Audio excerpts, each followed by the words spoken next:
درنو لیدونکو السلام علیکم. تازه خبر: طالبانو په رسمي توګه د پنجشیر ولایت د بشپړ سقوط خبر ورکړ. په دې توګه اوس ټول افغانستان د طالبانو په ولکه کې شو. د پنجشیر له سقوط وروسته طالبانو د پنجشیر خلکو ته د بشپړ امنیت ډاډ هم ورکړی دی. د طالبانو له لوري په خبره شوې رسمي اعلامیه کې راغلي چې دغه ولایت هم د دوی له لوري نیول شوی دی او په دې توګه ټول هیواد د دوی په بشپړ کنټرول کې دی. د طالبانو ویان ذبیح الله مجاهد په خبره کړې اعلامیه کې ویلي چې د پنجشیر ټولو وګړو ته د امنیت ډاډ ورکوي او په خبرې له دوی سره به هیڅ ډول توپیري چلند نه کیږي. مجاهد زیاته کړې ده چې په پنجشیر کې د امتیاز غوښتونکو او یاغیانو له لوري جګړه روانه وه چې د پنجشیر ولایت به ولس یې برمته کړی و او اوس یې دوی له شره خلاص شول.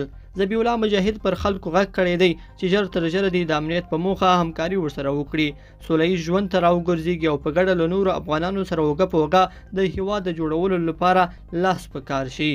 بلخوا د پنجشیر په جګړه کې د دغې جګړې د ویان په همدشتي او د احمد شاه مسعود د پخواني دوست عبدالودید په نامه وژل کېدو رسمي خبر هم تایید شوی دی. طالبانو ادعا کړې ده چې له مرکز پرته یې ټولې ولسوالۍ د دوی په کنټرول کې دي.